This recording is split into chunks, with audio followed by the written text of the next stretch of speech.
And a former Alaska Bush People reality star, Matthew Brown, has died. Two of his brothers confirmed it online. A sheriff office in Washington says a group of people were searching for him along a river yesterday when he was found. This is an update about Matt. They found a body in the river a few hours ago, and it was positively identified as being Matt. They find his body in a seizure clinic, not in the wilderness he sold to millions, not surrounded by the family that built an empire on his face, in a small facility in California, alone, after a days-long search that most of his viewers will never hear about. Matt Brown, the eldest son, the golden heir of reality TV's most beloved frontier family, is discovered dead at 40. And the first thing you need to understand is that almost everything America thought they knew about him was a performance. The second thing you need to understand is that the women who loved him paid for that performance long before his body went cold. This is not a story about a reality star who struggled with addiction.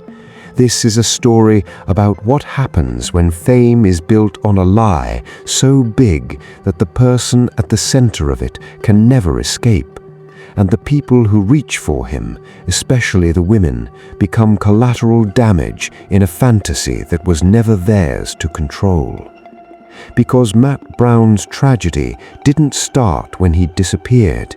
It started the moment his family decided to sell the wilderness as salvation and cast him as the strong, silent, capable firstborn son. And the cruelest part, he believed it too. Here's what the cameras showed America. A rugged young man chopping wood, building shelters, surviving in the Alaskan wild with nothing but grit and family loyalty. Here's what the cameras didn't show. A boy raised in chaos, dragged from town to town by parents who were already performing survival long before Discovery Channel paid them to do it. Matt Brown wasn't born in the bush. He was born into a script. His father, Billy Brown, was a drifter with a gift for storytelling and a legal history that included accusations of fraud. His mother, Amy, was a teenager when they met, just 15 years old, when Billy, 11 years her senior, began a relationship that her family would later describe as predatory. This is not a minor detail. This is the foundation. Matt Brown grew up watching his mother exist inside a dynamic that blurred love and control, devotion and dependency. He learned early that women in his world were expected to sacrifice their identities for the men they loved. And he learned that performance could protect you, that if you smiled enough, worked hard enough, played the role well enough, people wouldn't ask what was underneath. By the time Alaskan Bush People premiered in 2014, Matt was already 32 years old, not a boy, not discovering the wilderness for the first time, a grown man who had spent years helping his father construct a mythology that required everyone in the family to stay in character. The show exploded. Millions of viewers fell in love with the Browns' off-the-grid lifestyle, their tight-knit family bond, their rejection of modern life. Matt became the face of it, the eldest brother, the protector, the one viewers believed would carry the family legacy. But here's the lie that was already killing him. The Browns weren't living off the grid. They were living in hotels, flying and froing from Alaska for filming, collecting per-episode fees that would eventually make them millionaires. And Matt, the golden son, was tasked with holding the center of a story that required him to deny his own reality every single day. The pressure didn't announce itself. It built quietly, in the gap between who Matt was supposed to be and who he actually was. the first woman to pay the price was someone most viewers never saw. Her name has been kept largely private, but reports suggest Matt had a serious relationship in his late 20s, before the show, before the fame, before the character of Matt Brown became more real than the man himself. Friends from that period described him as softer, more open, someone who wanted a normal life, someone who talked about settling down, having kids, being the kind of father his own dad never was. But when the show came, so did the choice. Stay with her, build something quiet and real, or step into the role his family needed him to play, become the face of a franchise, help his parents secure the financial stability they'd never had. He chose the show, and she left. Most people would call that a simple breakup, a young man chasing opportunity. But look closer. Matt didn't just choose fame, he chose a life that required him to pretend he didn't want the things he actually wanted. Intimacy, privacy, the freedom to fail without a camera recording it. And the cost of that choice didn't hit him all at once. It leaked into him slowly, like cold water into a sinking boat. By season 3, the cracks were already visible to anyone paying attention. Matt started missing filming days, showing up late, needing multiple takes to deliver lines that were supposed to feel spontaneous. Producers noticed, his siblings noticed, but the show had momentum and Matt was too valuable to lose, so they worked around him, edited him into coherence, kept the myth alive. What the audience didn't see? Matt was drinking heavily. Not the occasional beer after a long day. We're talking about a man who is self-medicating his way through a profound identity crisis, using alcohol to numb the dissonance between the capable frontiersman he played on TV and the anxious, unmoored man he was in private. And here's where the pattern with women begins in earnest. During this period, Matt became involved with a woman who worked adjacent to the production, someone who saw him both on and off camera. Friends described her as kind, grounded, someone who genuinely cared about him. She saw his drinking. She tried to help. She suggested therapy, rehab, taking a break from the show. All reasonable, loving suggestions. Matt heard them as attacks, because to admit he needed help was to admit the role wasn't working. And if the role wasn't working, what did that make him? He pushed her away. Not violently, not dramatically, just away, with silence, with distance, with the passive cruelty of someone who has stopped believing he deserves to be saved. She stayed longer than she should have. That's the detail that matters. She stayed because she believed that underneath the performance there was a man worth reaching, and she was right. But being right doesn't protect you from the cost of loving someone who can't afford to be seen. Then came the official crisis. In 2016, Matt left the show, not quietly, not by choice at first. He entered rehab for alcohol addiction, and for the first time the facade cracked publicly. The Brown family released statements about supporting him, about mental health, about the importance of healing. All true, all painfully insufficient. Because what they didn't say, what they couldn't say without unraveling the entire brand, was that the show had broken him, that fame built on a fictional life had made a real life impossible. Matt spent 35 days in treatment.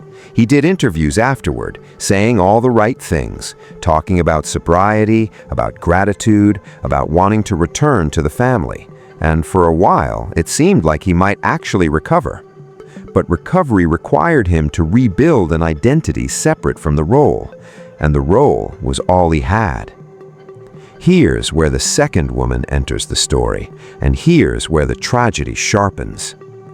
After rehab, Matt met someone. Reports describe her as a fan, someone who had watched the show, admired him, believed in the version of Matt that existed on screen. They began a relationship that was, by multiple accounts, intense and unstable from the beginning. She wanted the myth, the strong, capable, spiritually grounded man who could build a life with his bare hands. And Matt, fresh out of rehab and desperately trying to believe he could be that person, tried to give it to her. But you can't build a real relationship on a performance, and Matt had never learned how to be loved for who he actually was. The relationship became a feedback loop of unmet expectations. She wanted the hero. He wanted to be saved. Neither of them could give each other what they needed because both of them were in love with a fiction. Friends described Matt during this period as manic, oscillating between grandiose plans and crippling self-doubt. He talked about starting his own show, writing a book, exposing the truth about reality TV. He also talked about disappearing, about walking away from everything and everyone. She tried to hold on, tried to love him through it, but the cost was immediate and visible. Friends reported that she lost weight, stopped seeing family, became isolated in the orbit of Matt's chaos. And when she finally left, when she realized that loving him meant disappearing into his crisis, Matt spiraled harder. Because to him, her departure wasn't a boundary, it was confirmation, more proof that he was unlovable, more evidence that the role was all he had, and even that was slipping. Let's pause here and name what's happening. Matt Brown was not a villain. He was not a predator. He didn't set out to hurt the women who loved him. But intent doesn't erase impact, and the impact was real. These women entered his life believing they could save him, or that he could save them, or that together they could build something outside the machinery of fame. And what they found instead was a man so fractured by performance that he couldn't tell the difference between intimacy and audience approval. They paid with their time, their hope, their sense of self, and in some cases, their mental health. And Matt? He paid with his life. After leaving the show for good in 2017, Matt's trajectory became a slow-motion collapse. He moved to California, away from Alaska, away from the family, away from the cameras. For a while, he tried to build something resembling a normal life. He posted on social media about sobriety, spirituality, new beginnings. He even hinted at new relationships, though details remained scarce. But the core wound never healed. The belief that he was only valuable when performing. The fear that without the role, he was nothing. He relapsed multiple times. Friends staged interventions. Family members reached out. But by this point, Matt had learned to perform recovery too. To say the right things, to seem okay just long enough for people to stop watching. And in the gaps between performances, he was disappearing. In early 2025, Matt entered a seizure clinic in California. Reports suggest he had been experiencing severe alcohol-related seizures, a medical crisis often seen in long-term addiction. He checked in voluntarily, seeking treatment, still trying in some fractured way to save himself. And then, he went missing. For days, no one knew where he was. Family members issued statements. Fans speculated. Search efforts were launched. And the grim irony is that even in crisis, even in disappearance, Matt Brown had become a story people consumed from a distance. They found him dead in that clinic, alone. The details of his death are still emerging, but the medical examiner has indicated it was related to his long-standing health issues and substance use. He was 40 years old, the eldest son, the golden heir, the capable frontiersman who America believed could survive anything, except himself. Now let's go back to the women, because this is not just a story about a man destroyed by fame. This is a story about what fame does to the people who love someone trapped inside it. The first woman, the one before the cameras, lost years waiting for a version of Matt that fame made impossible. The second woman, the production worker, lost her peace trying to pull him out of a performance he couldn't escape. The third woman, the Fan, lost herself trying to love a myth. And none of them, not one, had the power to save him. Because the trap wasn't something they could unlock. It was something he'd been locked inside since childhood, when he learned that survival meant performance and love meant sacrifice. Matt Brown didn't die because he was weak. He died because he was strong enough to keep performing long past the point where the role stopped making sense. He died because fame gave him an identity that required him to disappear. And he died because the women who saw through the performance and tried to reach the man underneath were met with a void so deep that their love couldn't fill it. Here's the part almost nobody talks about. Matt's mother, Amy Brown, has survived cancer twice. She has spoken publicly about the importance of family, faith, and resilience. And by all accounts, she loved her son. But she also participated in the construction of the myth that broke him. She allowed her children to be cast in roles that required them to deny their real lives, their real struggles, their real needs. And when Matt fell apart, the show continued. The family continued. The brand continued. Because, in the end, that's what reality TV does. It doesn't care if you're real. It cares if you're watchable. And the moment you stop being watchable, the moment the cracks show too much, you're written out, cut, replaced, forgotten. Matt Brown was written out of his own life long before his body was found. There's a photograph of Matt from the early seasons. He's standing in front of a half-built cabin, axe in hand, smiling that easy, confident smile. He looks capable. He looks free. He looks like the kind of man who has everything figured out. But if you know the whole story, if you know what came before and what came after, that photograph becomes something else. It becomes evidence of a trap. Of a moment when a man was asked to be something he wasn't and agreed because he didn't know he was allowed to say no. The women who loved Matt saw that photograph and believed in it, believed that man was reachable, that he could step out of the frame and into their lives. They were wrong. Not because Matt didn't want to, but because by the time they met him, the man in the photograph had already been replaced by a performance so thorough that even Matt couldn't find his way back. So what's the lesson here? That reality TV is dangerous? Yes, but that's not deep enough. That fame destroys people? Yes, but that's not specific enough. Here's the real answer. Matt Brown died because he was taught his value was conditional, that love was something you earned by being useful, strong, capable, entertaining. And the women who loved him paid the price because they believed they could teach him otherwise. They couldn't.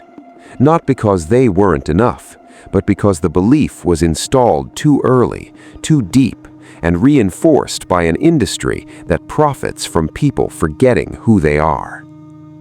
Matt Brown's body was found in a seizure clinic after a days-long search, but the truth is he'd been missing for years, and the people who loved him had been searching that whole time, calling into a wilderness that was never real, trying to reach a man who had been turned into a character long before they ever met him. That's the dark price. Not just what he lost, but what they gave trying to save him. And in the end, no one could.